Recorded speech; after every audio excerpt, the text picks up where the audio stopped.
지금까지 전통적인 응집 침전 여과 기술은 상수 중에서 탁도를 제거하는 데 주 목적이 있는 기술들입니다. 또 전통적인 정수처리 기술로서 살균은 물속에 있는 병원성 미생물을 제거하는 기술입니다. 지난 시간에 배웠던 활성탄이라든가 막분리 등 고도 정수처리는 보다 나은 수질을 얻기 위해서 더 높은 정도로서 탁지를 제거하거나 물속에 남아있는 미량의 이온들을 제거하는 기술들이 고도 정수처리 시설이었습니다. 이제 기타 정수처리 시설을 보겠습니다. 일반적인 상수 원수에는 앞에서 설명한 전통적인 정수처리 기술로도 충분히 수돗물 수질에 만족하는 처리 수질을 얻을 수 있는데 반해서 특정한 원수, 특히 원수에 지하수가 많이 들어온다거나 혹은 원수가 어떤 특정한 오염물질로 오염되어 있는 경우,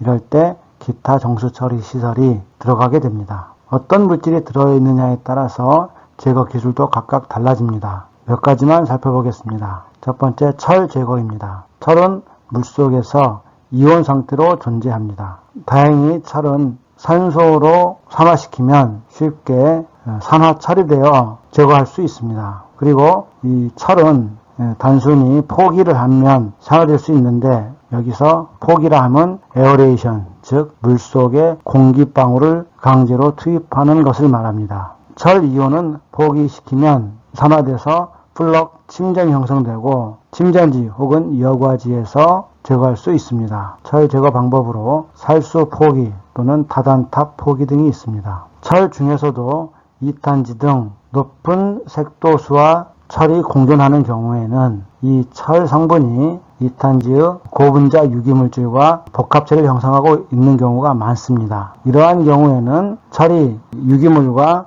이온 결합을 하고 있기 때문에 포기를 한다 해도 잘 산화되지 않습니다. 그리고 염소나 과망간산 칼륨 등의 산화제를 투입해도 잘 산화가 이루어지지 않습니다. 그러므로 이때는 철을 응집제를 투여하여 응집 제거하는 것이 보통입니다. 망간은 물을 검게 보이게 합니다. 즉 흑수의 원인 물질인데 철과 마찬가지로 망간도 산화시켜서 제거합니다. 하지만 철과 다른 점은 망간은 일반 산소 투입만으로는 잘 산화되지 않고 화학적 산화제, 즉 염소이온이나 과망간산 칼륨, 오존 등 강력한 산화제를 투입해서 산화시켜야 망간이 산화될 수 있습니다. 산화된 망간은 침전물로서 여과지에서 걸러주면 제거할 수 있습니다.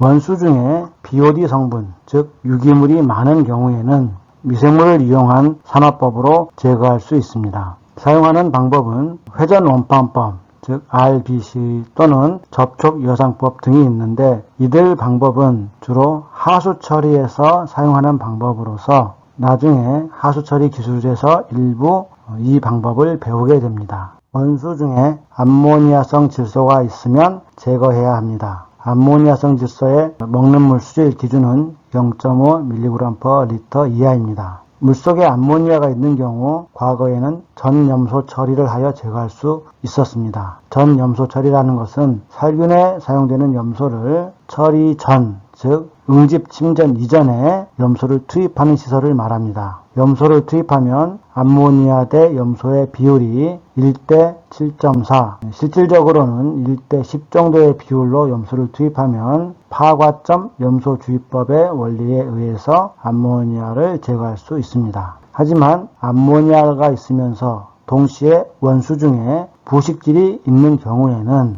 주입되는 전염소로 인해 부식질이 트리할로메탄으로 바뀌는 그런 부산물이 생기게 되고, 이전에 설명한 바와 같이 트리할로메탄은 대표적인 발암물질로서 소독 부산물이 됩니다. 따라서 전염소 처리할 때는 특히 트리할로메탄이 발생하지 않도록 주의를 해야 합니다. 실질적으로 원수 중에 암모니아가 있는 경우에는 미생물 산화에 의해 암모니아성 질소를 질산성 질소로 전환시키는 방법이 가장 유용하게 쓰이는 방법입니다. 이 질산화라는 것은 암모니아가 들어있는 원수를 산소를 주입하면서 운전하면 질산화 미생물이 있는데, 질산화 미생물에 의해 암모니아가 질산성 질소로 바뀌는 것을 말합니다. 암모니아는 아질산성 질소를 거쳐 최종적으로 질산성 질소로 바뀌는데, 질산성 질소는 기준 농도가 10mg/L 이하로서 암모니아보다는 훨씬 더 높기 때문에 독성이 그만큼 적다는 뜻이기도 합니다.